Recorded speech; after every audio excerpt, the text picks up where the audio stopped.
Hi friends, so today I thought we could talk a little bit about roses, rose windows, and the Christian life. So what do I mean about that?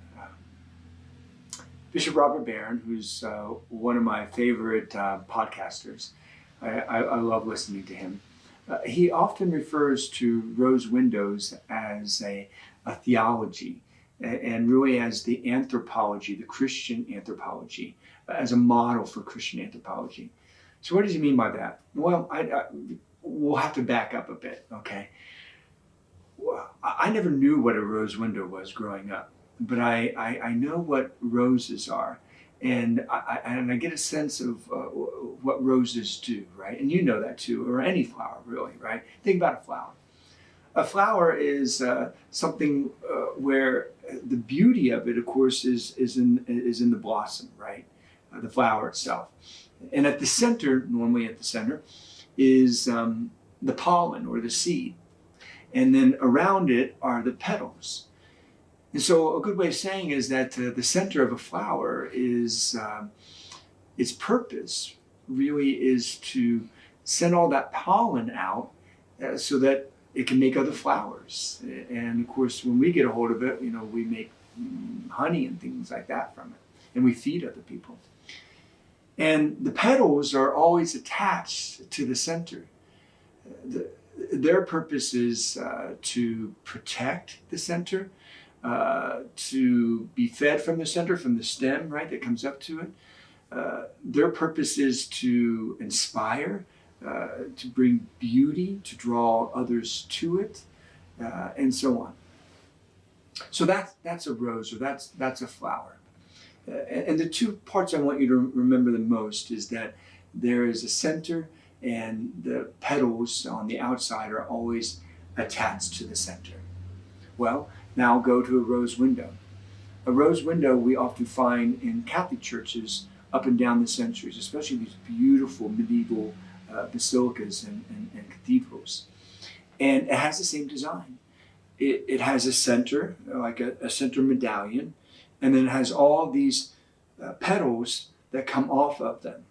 And in the rose window, usually the center is something very holy, or someone very holy, like God, the Father, or an image of Jesus, or an image of the Holy Spirit, or an image of the Virgin Mary or the saints.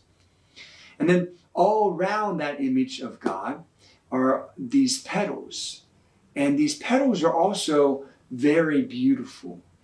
And they're all attached around the ring, the medallion.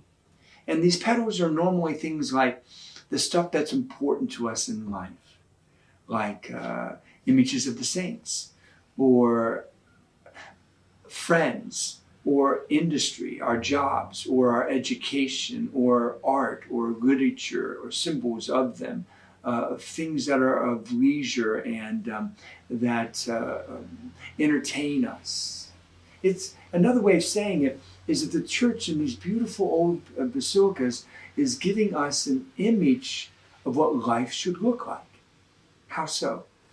What the church is saying, remember when these beautiful big rose windows are put up on walls, usually like in the sanctuary behind the high altar in the tabernacle, when they were put there, they were put there for an illiterate society, many therefore who could not read.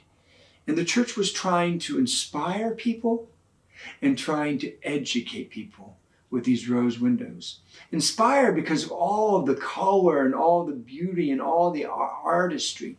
But to educate also by saying that the center of our lives, God should be the center. And every other part of our lives should not only rotate around that, but should be connected to that, should be attached to that.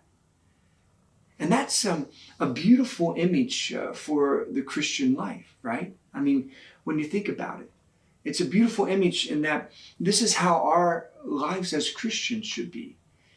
God, and when you think about the rose window, God is not among the petals. He's always in the center. But in our day today, for instance, God is one petal among many, and the center rotates in and out from day to day. Sometimes the center is our education. Sometimes the center is a lover. Sometimes the center is our entertainment. Sometimes the center is sports. Or sometimes we try to make all of these things part of our lives, but we have no center. But what the church is trying to teach from this biblical anthropology, meaning an image of man that's given to us from the scriptures and is relayed in church art and architecture, built into the stone, is that this is how our lives are supposed to be. We're supposed to have a center, not a bunch of petals that are competing with one another that are all beautiful, but are not really attached, and God's one among many of them, competing among many of them. No. We all have a center. And here's where I'm going with this. And when we live our lives in this biblical anthropology, when we live our lives like a rose, when we live our lives like a rose window, then our lives have beauty. Then our lives have harmony. Our lives have peace. Our life has a certain order to it, a certain connectedness and a purpose to it, a center to it. And then it not only affects our lives, it affects everyone who's connected to us and everything that's connected to us and everyone who sees us and the witness of our lives, the testament of our lives. So let me give you an example of that. One of my assignments as a priest, a woman comes to me and her life has fallen apart. She's caught up in an affair and she has no peace. She's lost her center. She doesn't know if she wants to stay in the marriage. She's, of course, concerned about the kids, her friends, her family. She can't focus at her job. She can't sleep. She's losing weight.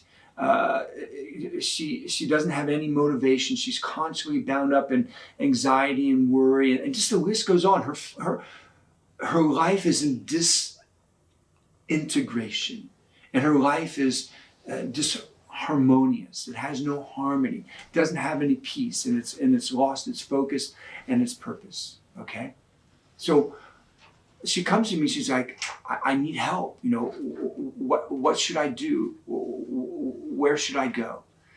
So I just sit and I listen to her and I listen to what's going on in her life. Okay, that's the first part. And then what I do is start to talk to her about prayer, and I just suggest some basic things about how to get back to the fundamentals. So we talk about the rosary. We talk about maybe reading some scriptures. We talk about some different ways to pray and what to pray for. And then off she goes. Okay. I start seeing her at Mass. She eventually comes to confession. I start seeing her over the months coming to some daily Masses. She joins a rosary group. She joins a women's prayer group, and so on. Then she comes back and sees me.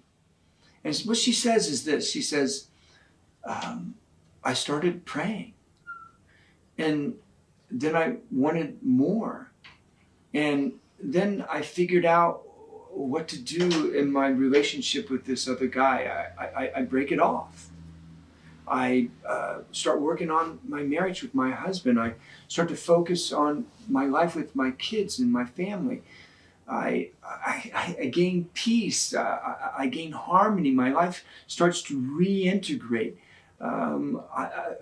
God is at the center, and it's affecting every other part of my life. My relationships, my job, my health, my entertainment, the friends I was hanging around with, and I'm happy. I have purpose to my life. I have this joy. Laughter has returned. What she described to me was a rose window. She put Christ back at the center.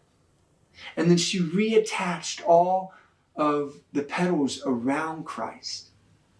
And her life was beautiful again.